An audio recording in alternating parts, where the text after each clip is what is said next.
Good afternoon, everyone, and welcome to our June Keys Penguin Habitat. My name's Michelle. I'm joined today with Kelly, and we are giving our penguins their midday feed. Now, they did get a morning feed, and that's why you may see not all the penguins all that interested in food right now, just because they did eat quite well this morning. Now, popular question that's often asked of us is, what do we feed our penguins? Well, they get a mixture of herring and capelin. Each penguin pretty much has a distinctive fish that they like to eat.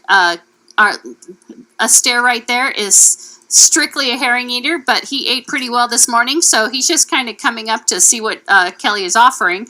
Whatever was that smaller penguin that came up, and she actually only eats capelin. So it's something that we, as the people who take care of the animals, need to know each penguin and their likes and dislikes. Kelly here is getting trained on how to feed the penguin. So what you're seeing is I'm telling her, okay, now this penguin coming up, he likes to have the herring sideways and facing to the left, because each penguin is very, very distinctual in how they like their fish given to them. Like whatever, she likes it tossed, but in a certain way that she can catch it. And if she's not 100% committed at the base of the deck, she's not going to eat for us. And these are just things that we learn over time. Now, I've been working here at the aquarium for over 20 years. Here comes Admiral. Now, what's really nice is that I've been here, and so I've known these penguins since they came here to the Aquarium of the Pacific. And it's one of the fun things is not only taking care of the animals, but also teaching people how to take care of our animals. So they get to learn just like I did when I first started out. Now, this is Ludwig, and it's all about building relationship, and there we go.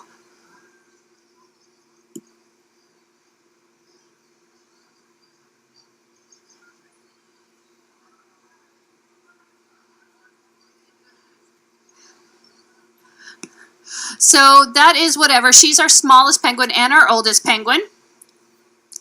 And like I said, she is very particular on how she gets her capelin. But Kelly was successful and got her another 5. That's a total of 10 capelin for her for the day. Hi, Admiral. I don't have the bucket.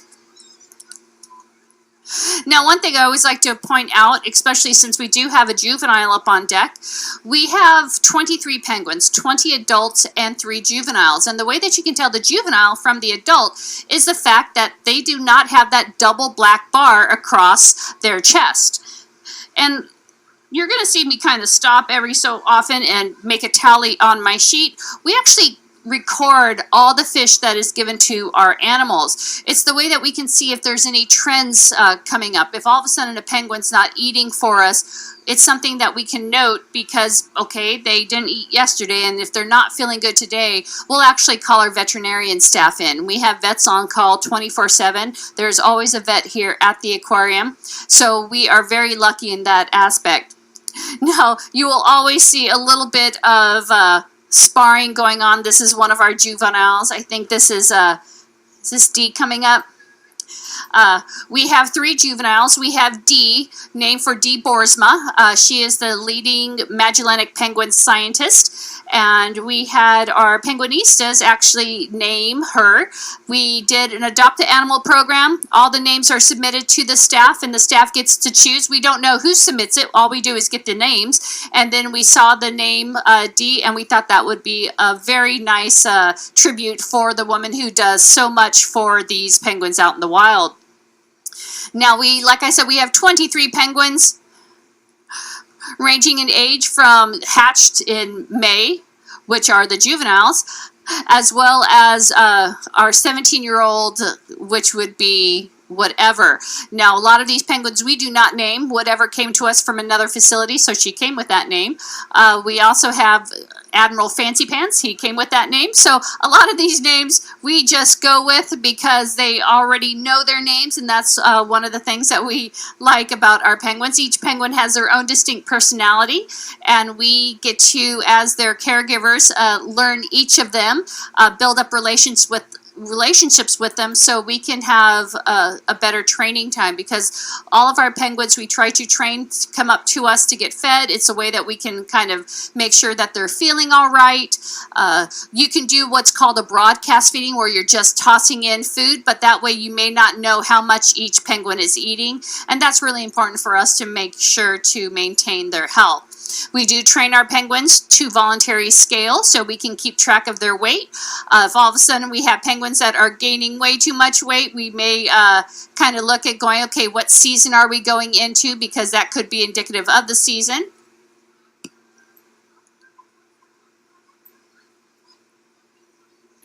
During the migratory season, they spend a lot of time in the water, so a lot of times it's quite hard to get them to come up. But because we do have this relationship with them, we're able to keep better care of them.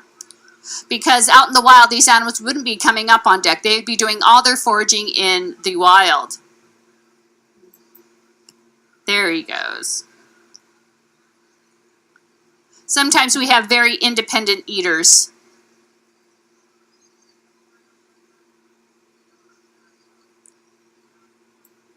Now, our water temperature in this exhibit is around 60 degrees, just like off the point where these animals are found. These are South American penguins, so that means that they are temperate penguins, and they like the sun just like you and I do.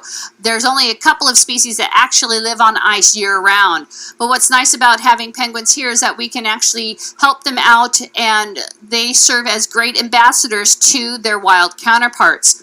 We do have 4 penguins that we call the Brazilian birds because they were part of a mass stranding, and there was over 1,000 birds that stranded, and from that there was about 25 birds that could not be released back into the wild, and the government were going to euthanize them, but they did call us and see if we wanted to see if we can help save these birds. And so we flew 25 penguins from South America, Brazil, up to us, and we were able to save 16 out of that 25, and we now have 4 of those birds, and that would be Kate, Avery, Robbie, and Roxy.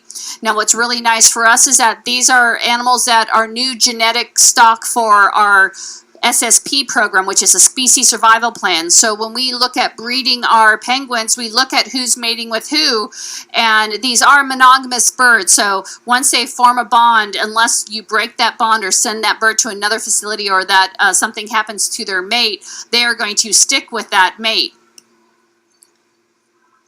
But we look at genetics, so we want to make sure that we are constantly improving the genetics of our SSP program. Well, at this point, I'm going to go ahead and sign off. I would like to say thank you all for coming to the aquarium, because your admission does help us take care of all of our animals. So for Kelly and myself, we hope you enjoy your day here, and we hope to see you again real soon.